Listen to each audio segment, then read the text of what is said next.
तो छू जो है दोबारा भरवाने को लेकर के जो वायदा आपने शुरू किए वो बिल्कुल ठीक फैसला नहीं है, आप क्या कहेंगे? आपसे भी मिलने के लिए वो लोग आए हैं। देखिए, अभी उनकी एसोसिएशन मेरे से मिली थी और कुछ उनके पदाधिकारी जो थे मुझे जगाधरी मिले थे, क्योंकि एसोसिएशन अलग अलग है इनकी, वो भी मुझे मिले थे और शायद अभी आने वाले भी हैं दोबारा से। तो मैंने उनसे कहा है कि भाई इसका ज़रा अध्ययन कर लें, तो निश्चित तौर से इस पर दोबारा पुनर्विचार करेंगे। अगर जरूरत नहीं है तो कोई उसकी आवश्यकता नहीं, मैं अधिकारियों से बात करेंगे, आज या कल में इसका फैसला लेंगे। इसको रिव्यू करने को लेकर के कितनी प्रतिशत चांसेस है, कैसे समझे जो आपने बात सुनी है इनकी उसके आधार पर? नहीं, देखिए प्रतिशत तो मैं अभी कुछ नहीं कह सकता, अभी अधिकारियों के साथ बात करनी, लेकिन अगर इसकी ज़रूरत नहीं है तो फिर हम इसको नहीं करेंगे।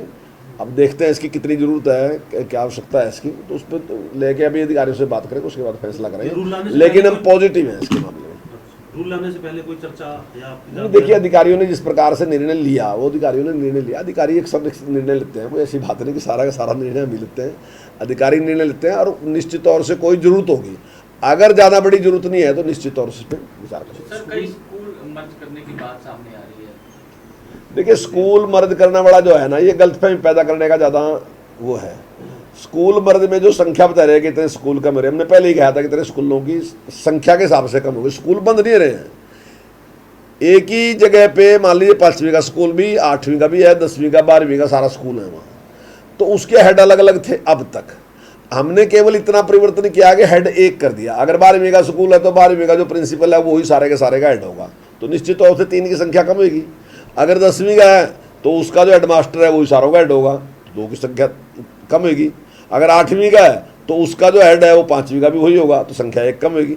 तो इस आधार पे लोग गुमराह करने का प्रयास करें। कोई स्कूल हमने बंद नहीं किया। अगर कुछ स्कूल हमने बंद किए तो इस आधार पे बंद किए कि वहाँ संख्या बच्चों की बेहद कम है, तो इसलिए हमने पड़ोस के स्कूल में बच्चों को भेज दिया और उनके लिए ट्रांसपोर्ट की व्यवस्था की बात हमने कही। अगर जरूरत है 1 किलोमीटर से दूर है तो ट्रांसपोर्ट की व्यवस्था हम करेंगे, पैसे उसके हम देंगे, और जैसे ही बच्चों की संख्या बढ़ेगी दोबारा स्कूल खोल देंगे। हमने पहले भी जो स्कूल बंद किए थे, लगभग 100 के करीब हमने स्कूल बंद किए थे, जिनमें से 66 स्कूल हमने दोबारा फिर शुरू कर दिए, और ये 66 की संख्या काफ़ी दिन की है। मैं समझता हूँ अब शायद ये 66 से ज़्यादा होंगी, 70 से भी ज़्यादा स्कूल ऐसे होंगे जिनको हमने दोबारा से शुरू कर दिया। तो स्कूल बंद करने वाला कोई विषय नहीं है। वास्तविकता में कुछ पॉलिटिकल पार्टियों ने जानबूझ के इसको विषय बना रखा, कोई विषय नहीं। मैं आपके चैनल के माध्यम से कहना चाहूँगा कि जनता अपने आसपास देख तो ले, कौन सा स्कूल बंद होया? कोई स्कूल बंद नहीं करा हमने। तो ऐसे ही गुमराह करने का प्रयास है। जो ये स्कूल आप कह रहे हैं कि एक स्कूल से दूसरे स्कूल में बच्चे को आप भेज देंगे संख्या कम होने पर, ऐसे कितने स्कूल हैं?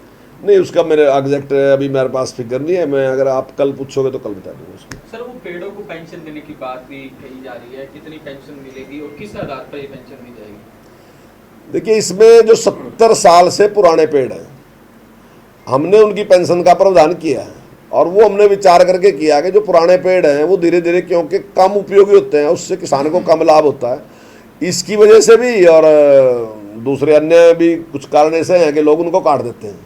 मेरे मन में काफ़ी दिन से इस प्रकार का भाव था, और मैं समझता हूँ कि जहाँ जो विशेषज्ञ उनका मानना है कि जो पेड़ जितने ऊंचे होते हैं तो वो पर्यावरण में उतने ही लाभदायक भी होते हैं, और साथ ही जो हमारे पक्षी हैं उनके लिए भी लाभदायक होते हैं, क्योंकि पेड़ पुराना होने के बाद उसमें खुखर हो जाती है।